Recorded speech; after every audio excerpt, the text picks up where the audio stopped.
I will begin this panel with an acknowledgement of country. So I'd like to acknowledge that we're all meeting on different First Nations land from all across, I assume, Australia. The university centre on the land of the Gadigal people of the Eora Nation. The university recognised that this land was never terra nullius. The land belonging to this people was never ceded, given up, bought or sold. And it's critical when we deal with issues around the environment that we recognise the unbroken and the ancient connection that First Nations people have with the environment. Especially when you look at the context of what's happening across Australia with the Wangan and Jangalingi people, the Gamilaroi people in New South Wales, and various other groups. We always should be consulting with these communities and consider their voices and experiences in all that we do. And I pay my respects to the Aboriginal elders past, present, and emerging, and extend that acknowledgement to any Aboriginal and Torres Strait Islander people here with us today. It always was and always will be Aboriginal land. So welcome everyone. As part of an initiative run by the Sustainability and Culture Strategy at the University of Sydney, we would like to welcome you to this panel event as part of the Let's Talk Sustainability event. My name is Prudence. I'm a fifth year arts law student and I'm the president of the University of Sydney Union. I was the SRC Environment Officer and Environment Portfolio Holder last year, and I've led some of Sydney's largest climate protests. I've worked with politicians, Indigenous activists like Bruce Shillingsworth.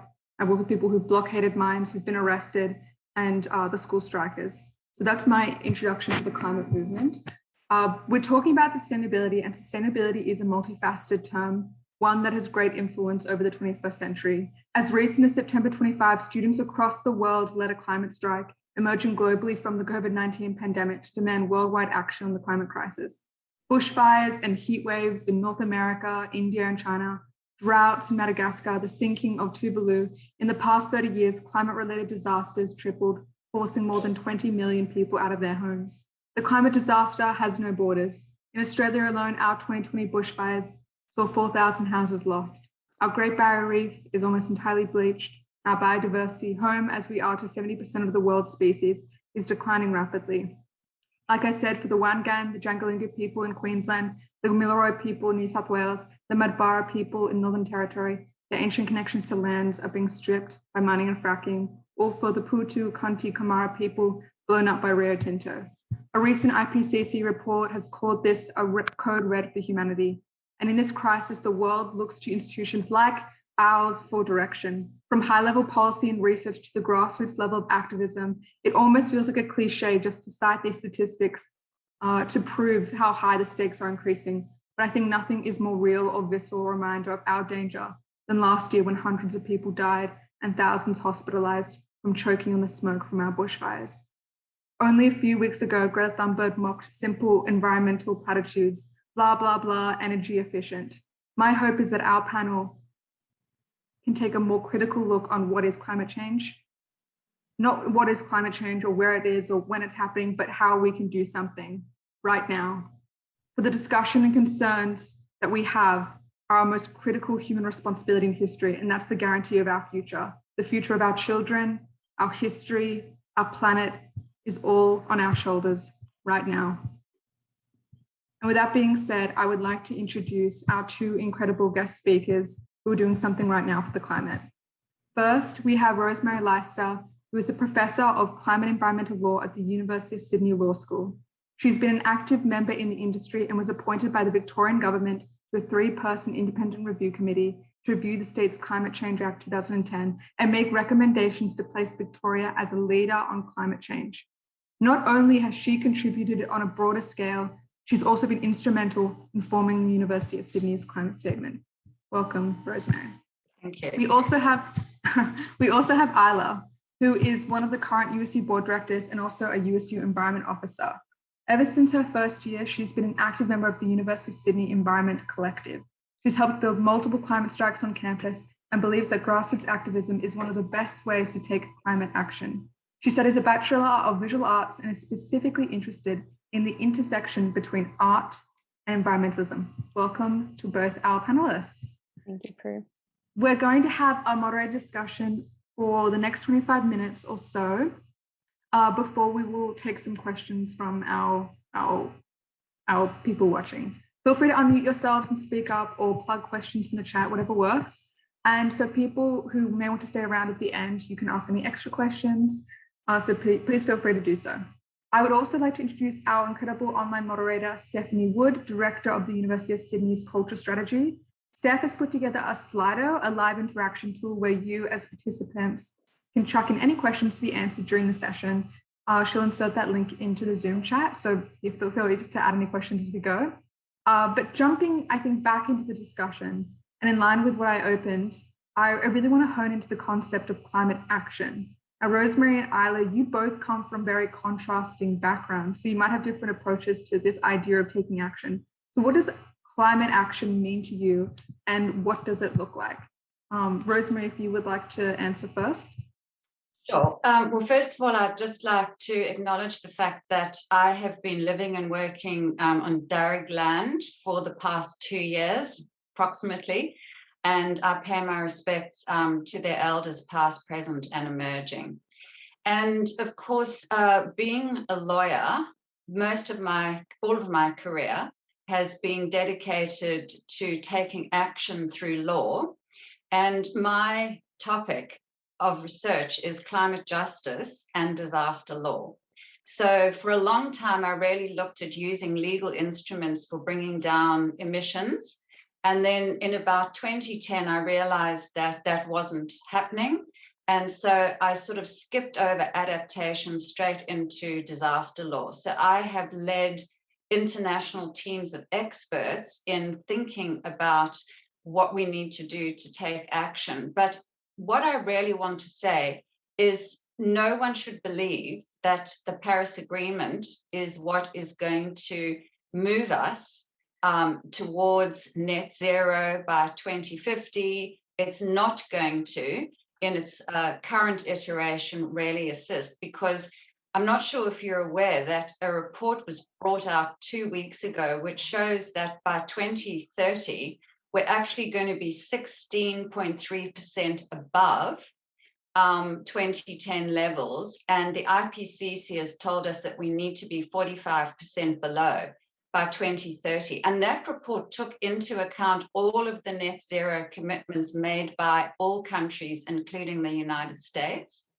So unfortunately, where we need to take action is by putting pressure on governments to take their commitments seriously. And it's not only to emissions reduction, it's also adaptation and disaster risk reduction. I mean, these obligations are written into the Paris Agreement, they're written into the Sendai framework for disaster risk reduction. All countries have signed up to these things.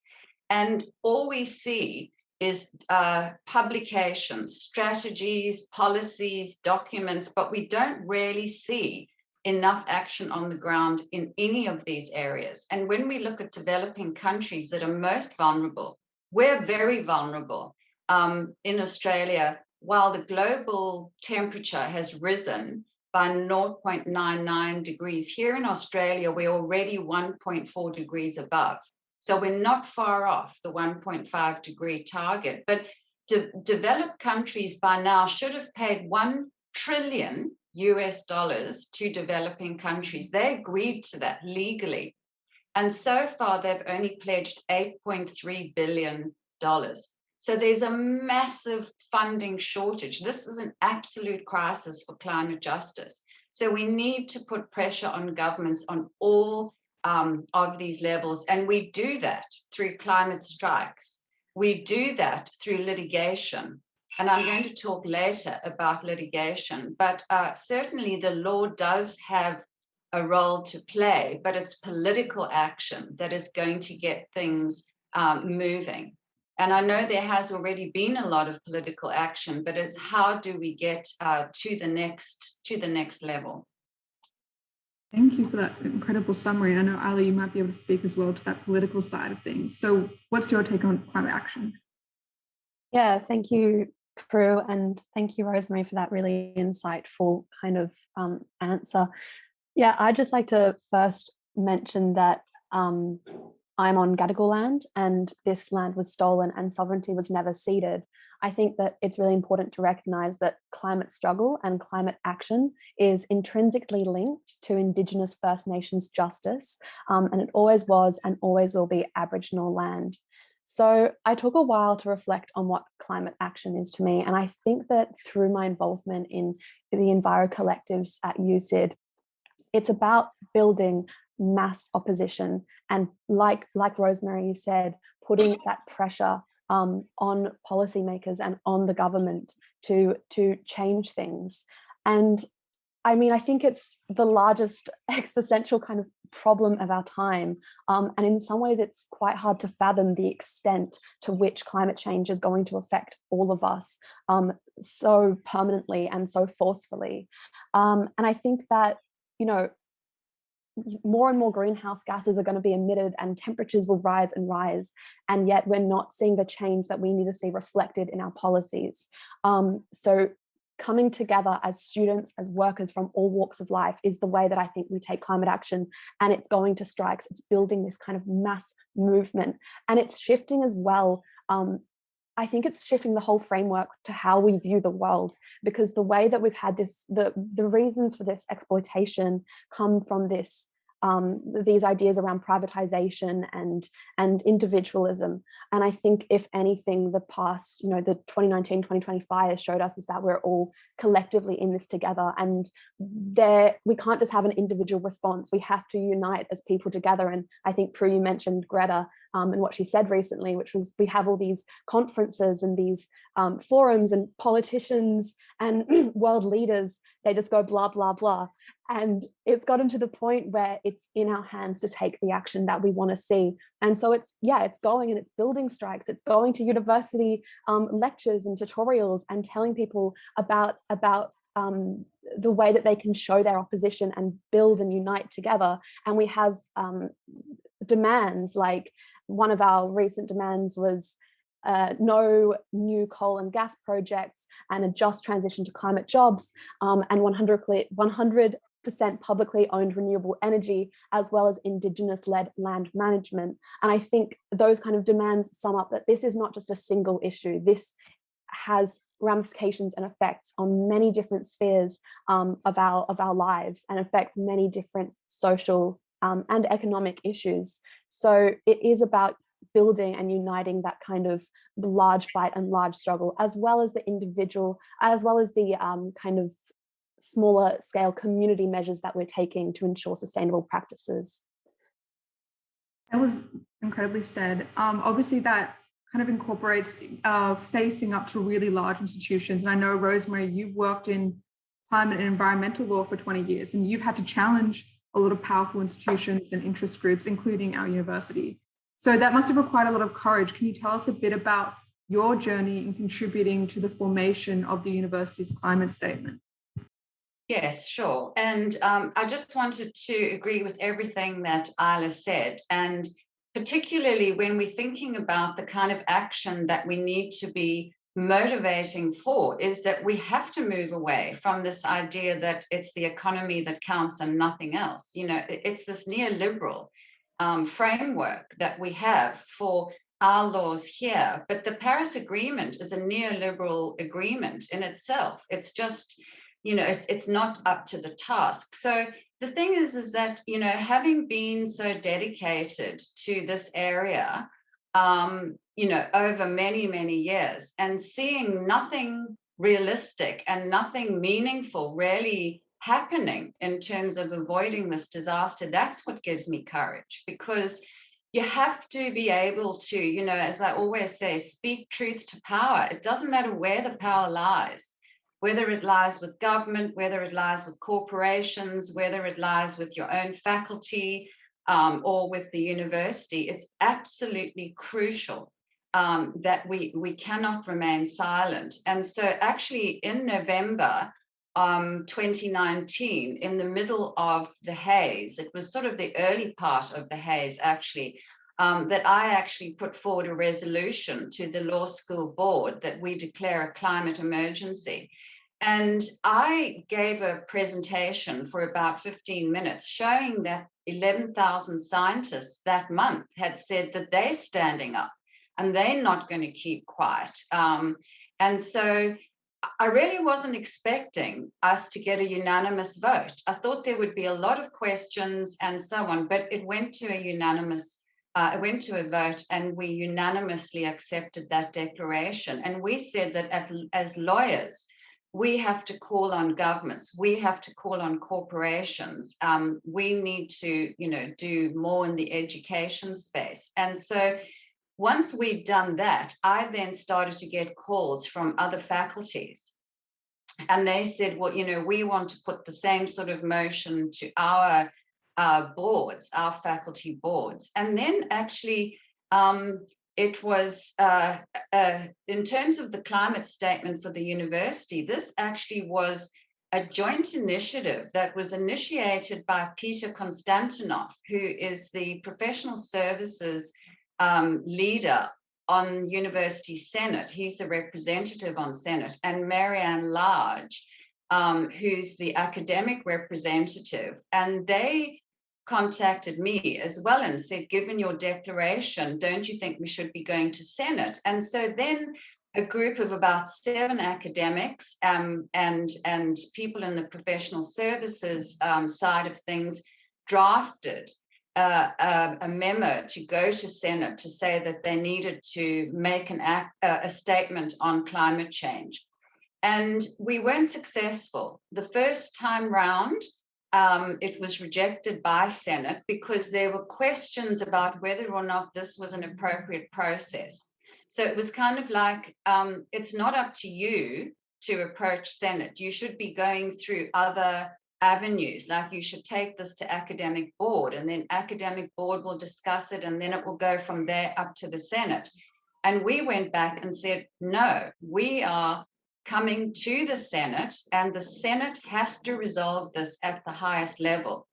So then we put up a second statement, and then at the second meeting of Senate, it was accepted. And essentially what they agreed to do was to review the university's progress on climate change every 2 years, starting in 2022, because as I'm sure you know, the sustainability strategy is reviewable on an annual basis as well. So I feel as if, what gives me and all of us courage is the fact that we rarely get it. We rarely understand what this means, and no one can sit by and pretend it's not happening, or to say, oh, well, now that there's COVID, we have to focus on this sort of recovery and not that. So that's really how we got to get Senate to agree to the motion. I love that journey. I remember when I saw the climate strike statement come out, because I'm in law, and I think it had such a meaningful precedent for other staff, other researchers in the university, for students, because obviously your voices are so well respected in the international community that signals something, especially when the most educated members of society are saying this is no longer a disputed fact. This is something that we all need to get behind. It is an emergency, and that has such a meaningful impact on things. And I think as well of Isla, it also for me also represents how people can come together and have an impact and make change, and from all different levels. Because I think as well on Isla, I know you took part in that historic student general meeting, which must have been its own sort of thing that you had to build. So I would love you to explain that journey, as well as talk about really what motivated you as an enviro officer, and what motivated you to get into climate activism as kind of a method of change. I think that those individual journeys and kind of the barriers that we face and the obstacles we face are very telling, but are also a massive experience, like a really amazing way to come together and like unite through the struggle of fighting for something. So earlier this year, we had the historic student general meeting, and we had 300 students come, which was such an amazing turnout. And this was to basically pass a motion listing our demands again, for things like like I mentioned earlier, 100% publicly owned renewable energy, and kind of listed those demands. But building for something like the student general meeting doesn't just happen overnight, and it takes a group of really committed student activists, but anybody from, and the beauty of activism, I think, is that anyone from the student body can step up and be involved and be part of it. But it did take it took hours and hours and days of building, and it looked like going out. One of my friends, he chalked all of UCID saying, come to the student general meeting, giving the time, and you might have seen walking down Eastern Avenue, the chalk. It takes going to classes and passing motions. And for me, passing motions and tutorials is such an invigorating and empowering experience. Oh, there's some building going on outside my window. Experience, because you realize that you're not in it alone, and we're not in it alone. Because I think something about the climate catastrophe is it can feel so overwhelming and isolating, but to go into classrooms and to see your peers and your friends and your students, raise their hands in solidarity saying this isn't what we want, it's definitely reassuring to know that there is hope there, and there is that struggle to be had. And I think my initial involvement with kind of grassroots activism came out of feeling fearful and angry. And I think often around this talk around, climate activism and politics in general, the emotion is so often taken out of it. But I think it's really important to know and to recognize that our emotional response is probably one of the most important responses. And it's the thing, I think, which will drive us forward to fight for this change. And yeah, I think another kind of large event which I was involved with was the 2019, and I think Rosemary mentioned this, the 2019 climate strike, which had 80,000 people show up to the domain with a contingent of UCID students of 2,000 students.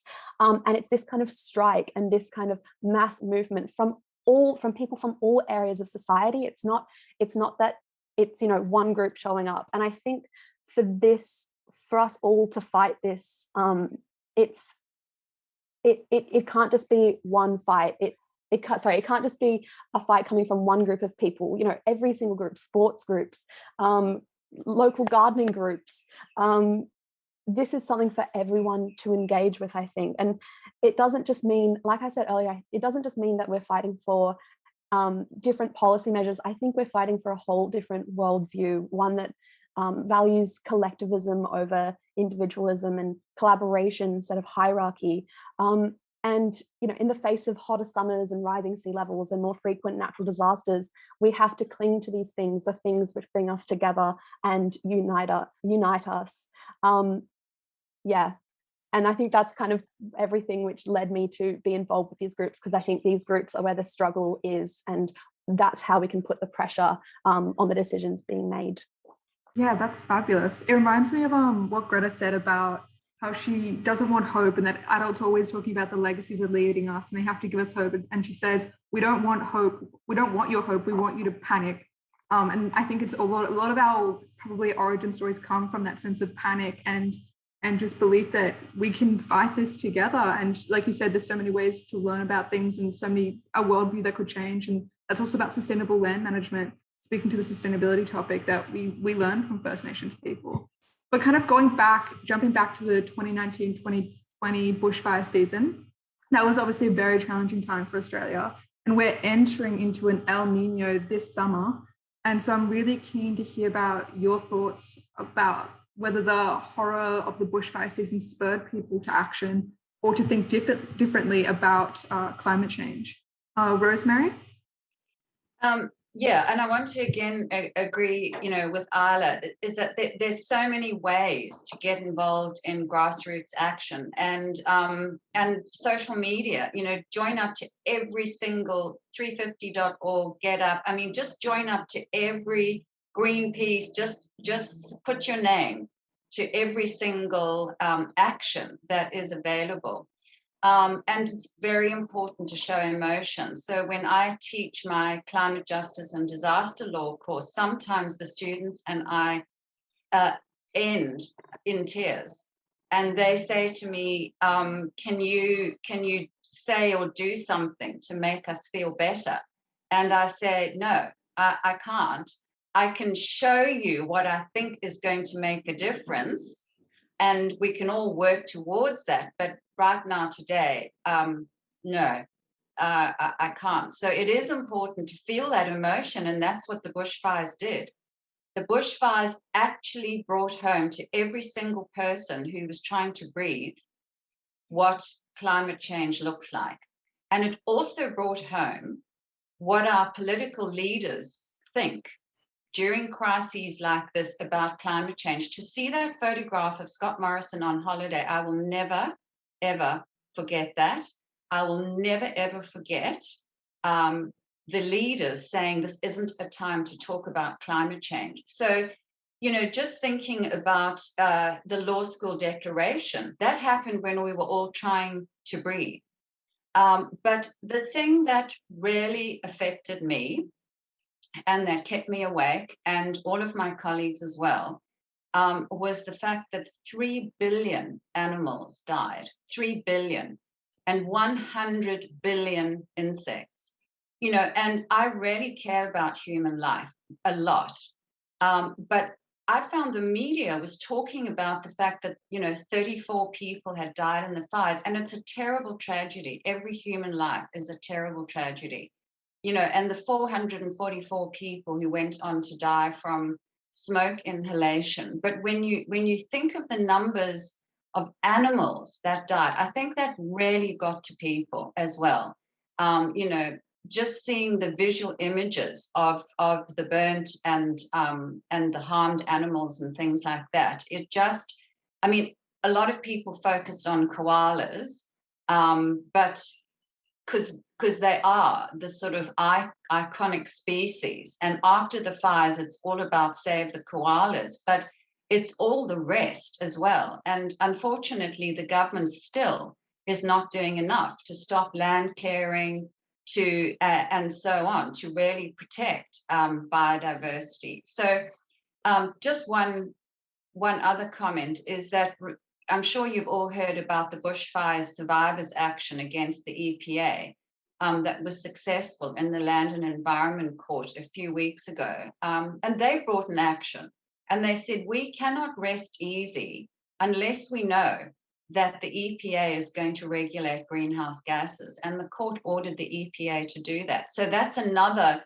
you know, litigation is another form of action.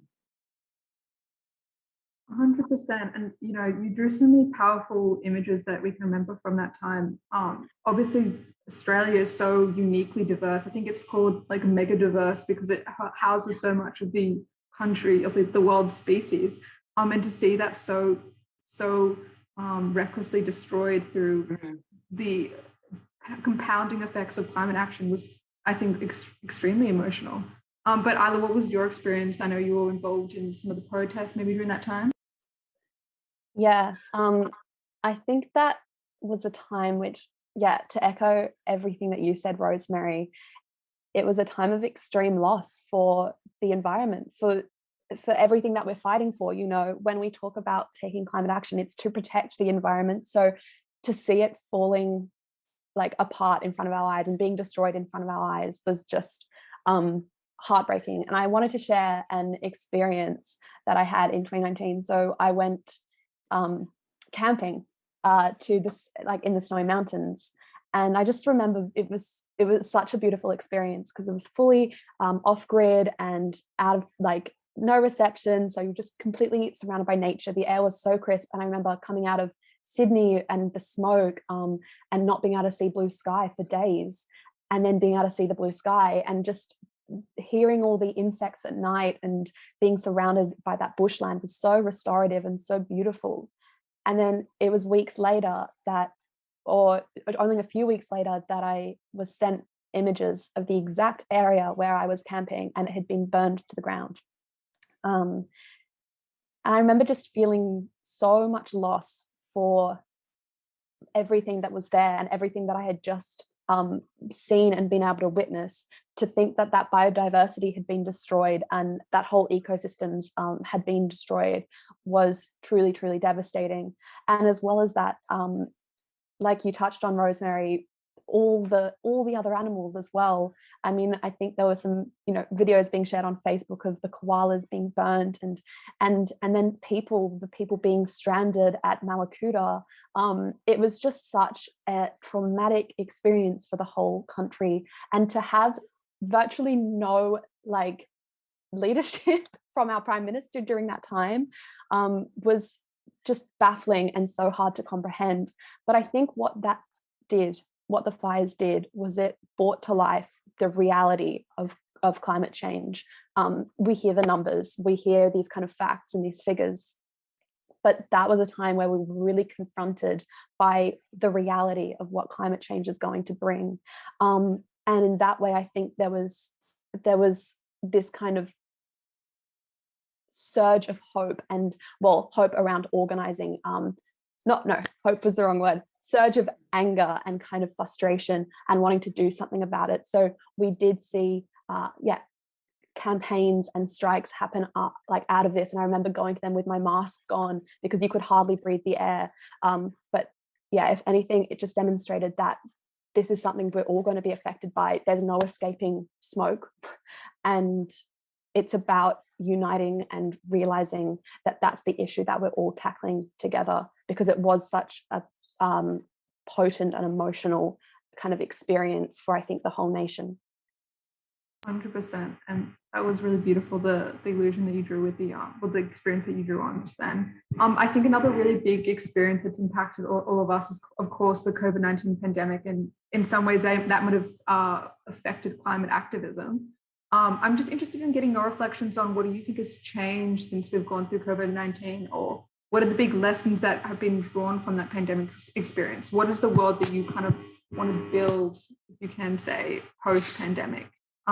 Rosemary, what are your thoughts on that? Yes, well, I mean, the pandemic has been devastating for every country, for all people.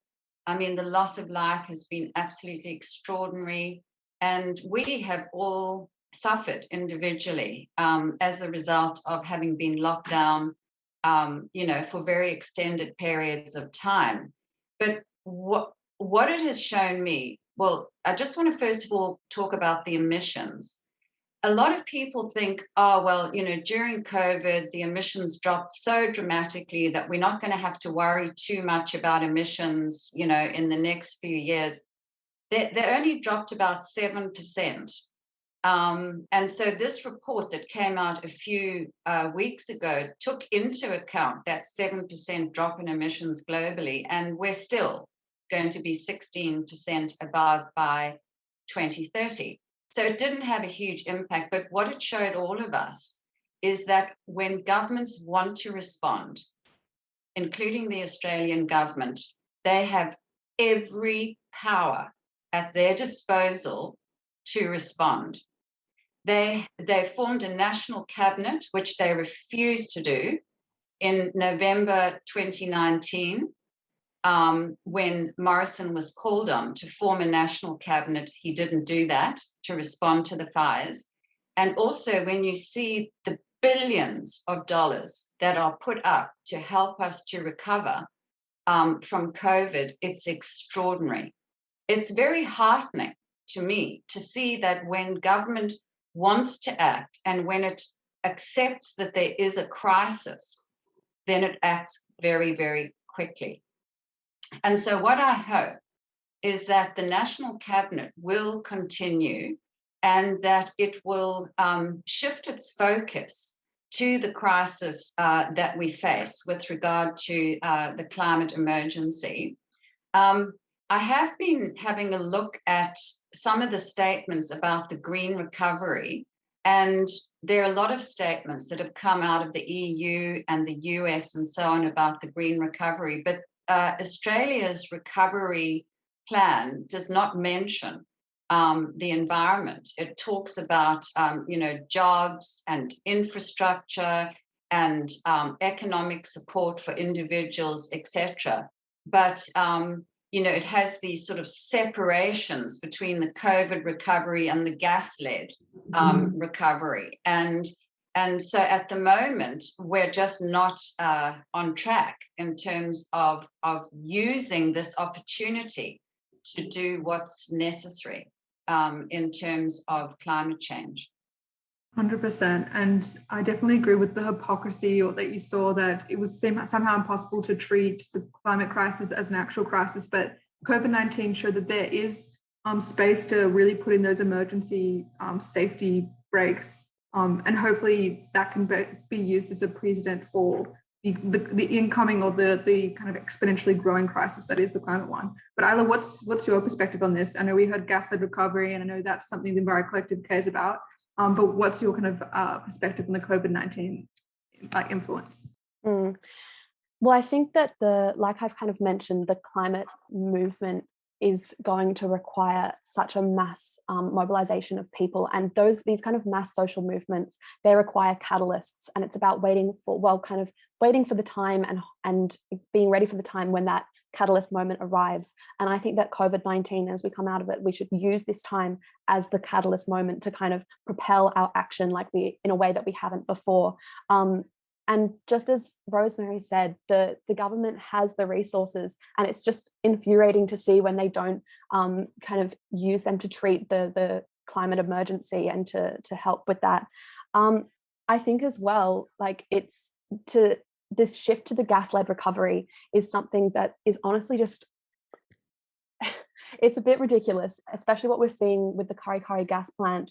I think it's like $600 million they're planning to invest and put into that gas plant. And at a time, we're at a crisis point. There are so many obligations that the government has to not make more emissions. But the thing about gas-led recoveries is that they are so damaging to the environment. They release more greenhouse gas emissions, and as well as that, they pollute the natural environment through fracking. Rivers and local ecosystems will just become so polluted with the kind of the waste which comes from those plants. So in terms of the gas-led recovery, I think we absolutely have to just oppose that and fight that, because that is not the solution. The solution is renewable energy and green jobs and publicly owned renewable energy. And what this means is that we have this public ownership of the products of what workers are making, because as long as we kind of have this private ownership and the way for kind of private companies to dodge tax laws and all of these things means that this kind of corruption and exploitation of Indigenous lands will just continue to happen. And in terms of the COVID-19 pandemic, specifically on the climate emergency, I think there are so many overlaps, because climate change poses massive health risks, as we saw, because of the smoke and air quality. And COVID-19 also poses these massive health risks, obviously being a pandemic.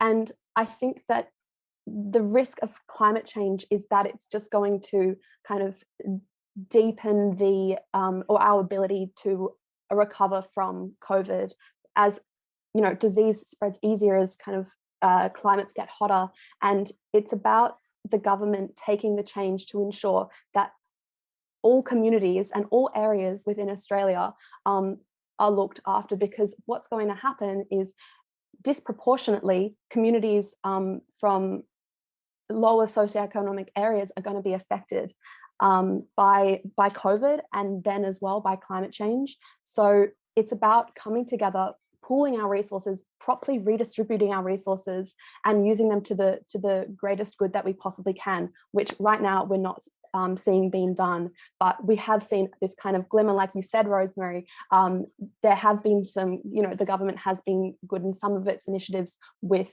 response to COVID, but we need to see that extend, and we need to see that be carried over to the climate emergency. I completely agree.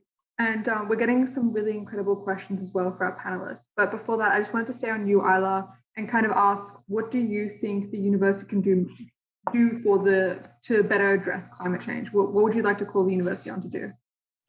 I think the first thing is to kind of continue something which has been going for a while, and something that you did last year, Prue, was to call on the university to fully divest from fossil fuels. I think that this is one of the most important ways that the university can take good climate action. And in this way, we will not be supporting and continuing to support coal companies and companies which continue to mine for fossil fuels, and subsequently those emissions are released into the atmosphere.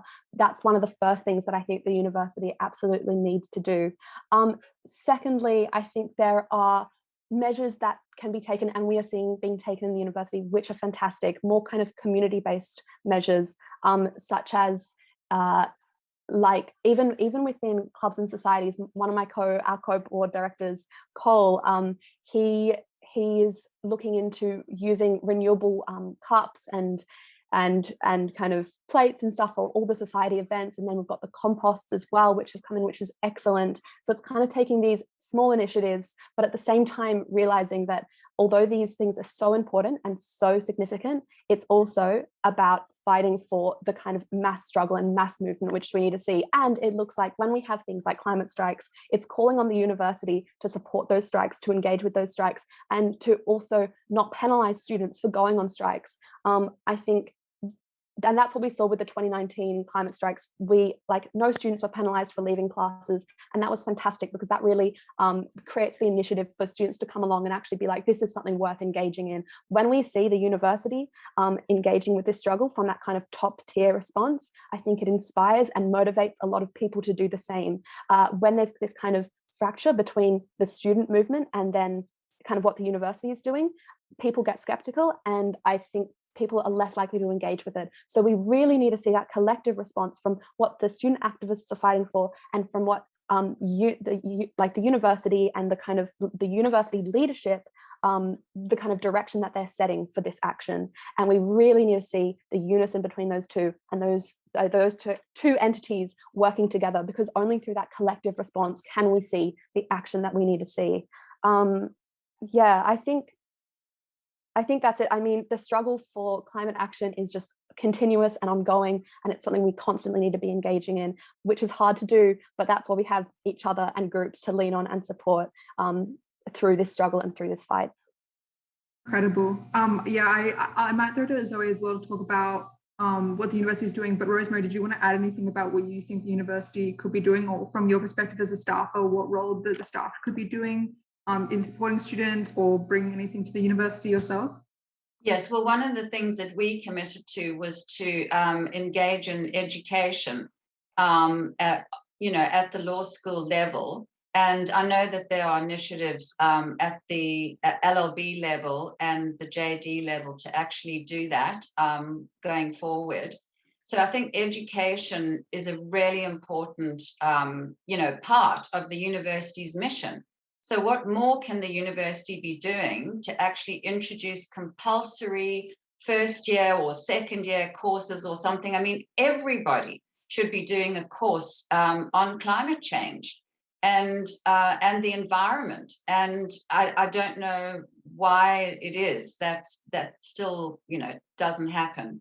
Of course, we need funding for research in these areas, but it's very difficult for that to happen while the government is actively working against universities in many respects. So we need more money for more research in these areas.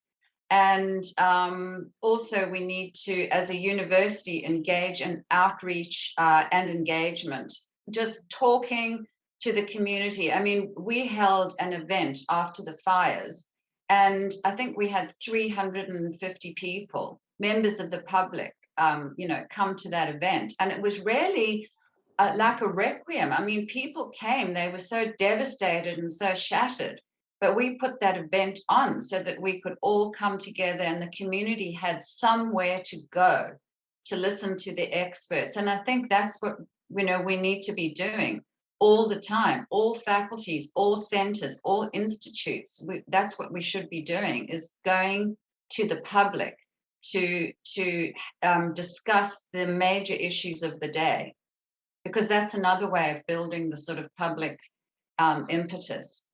100%. And that's actually something that we have a question from the audience which just mentions that where can we go to learn more about the climate action sustainability at university if we don't have units to study? How can we access this knowledge? I remember, my entry into the environmental movement was through education. It was through the university, but some people don't have that. So Isla, do you have any suggestions about how people could access some of this educational knowledge? Yes. So I think the first thing that I would say is join the Environment Collective at UCID. They are such a fantastic group and run regular meetings to kind of convene and talk about the kind of current state of environmental politics in New South Wales, but also Australia and also globally. And it's also just a way to kind of share our thoughts with each other and then also organize around things like strikes as well. So it's an educational space as well as an organizing space, which is so fantastic. And we run, events kind of throughout the year. There was a really fantastic one, I think, earlier this year, an enviro kind of working day, planning day / education day, and we had a bunch of different seminars kind of going over different topics and going into detail on topics. And I remember there was also another really great event that we had earlier this year, which was organized by the enviro conveners Lauren, Drew and Bella, and it was the Kurri Kurri kind of gas plant info this info session, and they had a professor from the law school kind of giving us the details on what's happening with this plant and the kind of negatives. And it was really great because it's really hard to stay on top of everything. We see these news headlines, we kind of read them, don't fully understand them, but to sit in a session with people, like-minded people who are all people from all walks of life, but all there to kind of learn more about an issue is really fantastic. So yeah, check out the Enviro Collective. They've got a ton of great events and it's just a really great space to learn and grow. That's great advice. And I see some people in the chat offering suggestions as well. So feel free to chuck in any suggestions that you might have. But going to you, Rosemary, there's another question we have from the audience. We've talked a lot about governments and the university, but what are some ways we can keep ASX 100 listed companies accountable for environmental damage in Australia through litigation practices? Well, I mean, I was going to say that if ever I want to look for a shining beacon of light, I do look to the finance sector, because that really is where, the massive pension funds, banks, insurers, etc., are becoming increasingly active in terms of asking questions and so on. So that's definitely happening. The ASX itself has released new guidelines on, what directors of companies should be doing. We've got the whole TCFD movement, where corporations actually have to disclose what their liabilities look like in terms of carbon and how they're going to be changing their operations. So I think that really there are no corporations now that can be ignoring the impact of climate change on their businesses, whether it's from emissions reduction or impacts.